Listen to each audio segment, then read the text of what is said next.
올해는 1인당 국민소득이 3만 달러를 넘어설 것이라는 이야기를 들으면서 어떤 분들은 이제 내 월급 혹은 내 연봉과 좀 비슷해지네 라고 생각하시는 분들도 있겠고요. 또 어떤 분들은 국민소득 3만 달러라고 전혀 현실성을 반영하지 못하고 있다라고 하소연하시는 분들도 있습니다. 그래서 오늘은 제가 1인당 국민소득의 그 진짜 모습, 진실을 지금부터 한번 들여다보도록 하겠습니다.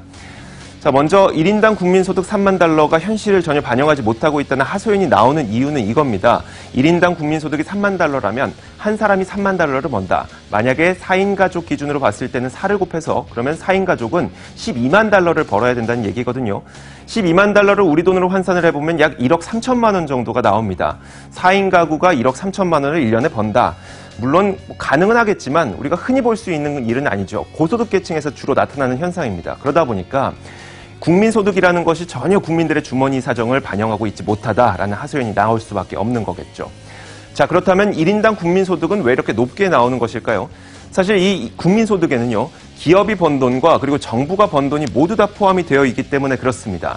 내 월급이 전혀 오르지 않는다고 하더라도 삼성전자가 해외에 나가서 돈을 잘 벌어오면 국민소득은 높아지게 되는 것이고요.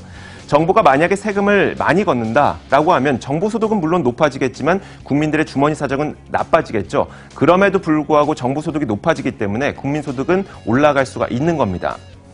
그래서 우리 국민들의 주머니 사정을 그나마 좀 더 잘 보여줄 수 있는 걸 한번 만들어보자라고 한 게 바로 1인당 가계 총처분 가능소득인데요. 이게 말은 어려운데 그렇게 어렵진 않습니다. 기업이 번 돈과 정부가 번 돈이 포함되어 있는 국민소득에서 기업이 번 돈 빼보자, 그리고 정부가 번 돈 빼보자. 그래야 국민들의 주머니 사정과 조금 더 가까이 나오지 않겠느냐라고 해서 만든 지표입니다. 2017년을 기준으로 봤을 때 이 1인당 가계 총처분 가능소득은요, 1,874만 2천 원 정도. 이것을 4인 가구 기준으로, 4인 가족 가구 기준으로 봤을 때에는 한 7,500만 원 정도가 나옵니다. 엄마 아빠가 맞벌이를 해서 한 1년에 7,500만 원 정도 벌어옵니다라고 하면 이제서야 그나마 국민들의 주머니 사정과 그나마 가까워 보인다라는 느낌이 들죠. 그렇다면 이렇게 현실과 격차가 크고 그리고 현실과 괴리감이 큰 1인당 국민소득 3만 달러는 의미가 없는 것일까요? 사실 그건 아닙니다. 국민소득이 높아진다는 것은 그만큼 기업들이 돈을 잘 번다는 것이고 그리고 정부가 돈을 잘 번다는 것이기 때문에 또 기업은 본인들이 돈을 잘 벌어야 근로자들에게 임금을 올려줄 여력이 생기는 거고요. 정부는 본인들이 돈을 잘 벌어야 국민들에게 복지 혜택을 돌려줄 만한 여력이 좀 더 생기는 겁니다. 그래서 국민소득이 높아진다는 것은 기업들과 정부에게 물론 좋은 것이긴 하지만 그만큼 국민들에게도 돌아갈 혜택이 많아진다는 것이기 때문에 국민소득이 늘어난다는 것은 우리 국민들에게도 다 같이 좋은 겁니다. 그런데 이 증가율이라는 걸 한번 보니까요. 1인당 국민소득, 여기에는 기업이 번 돈과 정부가 번 돈이 포함되어 있다고 그랬죠. 1인당 국민소득이 늘어난 비율은 7.5% 정도였습니다. 기업도 돈을 잘 벌었고 그리고 이 정부도 돈을 잘 벌었다는 얘기겠죠. 그런데 기업이 번 돈과 정부가 번 돈을 뺀 가계 총처분 가능소득이 증가한 비율을 보니까 6.8% 정도만 늘어난 겁니다. 물론 우리 국민들의 주머니가 늘어나긴 했습니다만 지갑이 조금은 두툼해졌지만 정부와 기업의 주머니가 조금 더 두툼해졌다라는 것을 알 수가 있는 거죠. 그래서 국민소득은 올랐지만 내 월급은 오르지 않았습니다라는 말이 나오는 이유는요. 국민과 기업 그리고 정부가 다 함께 열심히 힘을 모아서 경제의 성장을 시켰습니다. 그럼 이 성장의 과실이라는 것이 생기겠죠. 그럼 이 성장의 과실 다 함께 골고루 나눴으면 좋겠는데 이런 증가율을 보니까 성장의 과실이 좀 골고루 분배가 되지 않았다라는 것을 우리는 느낄 수가 있는 겁니다. 그래서 이 기업과 정부는 그러면 이 성장의 과실을 어떻게 하면 조금 더 골고루 분배할 것인가 이것들을 고민할 필요가 있어 보이는 거죠.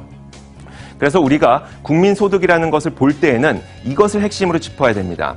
국민소득 3만 달러가 현실을 반영하지 못한다고 우리가 만약에 지적을 하게 되면 3만 달러가 국민의 현실을 보여주게 하십시오. 즉 통계를 바꾸라는 얘기입니다. 통계를 바꾼다고 해서 국민들의 삶의 질은 전혀 나아지지 않겠죠. 그렇기 때문에 우리는 국민소득 3만 달러가 넘어설 만큼 기업도 돈을 많이 벌었고 정부도 돈을 많이 벌었다면 그만큼 여력이 있는 것이기 때문에 그러면 어떻게 하면 실제 국민들의 주머니를 더 두툼하게 만들 것인지 분배를 어떻게 더 골고루 할 것인지 그것을 고민해보자라는 지적을 해야만 우리 국민들의 삶이 나아질 수 있는 겁니다. 시장을 읽는 남자입니다.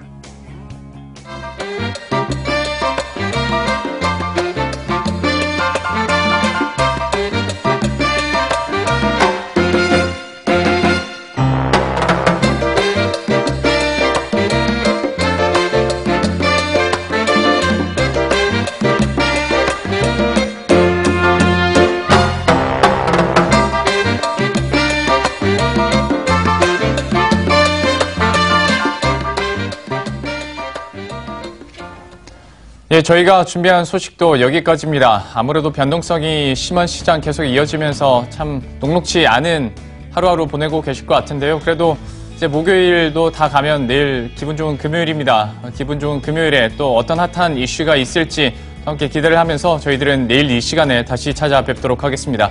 식사 맛있게 하시고요. 내일 뵙겠습니다. 시청해주신 여러분 고맙습니다.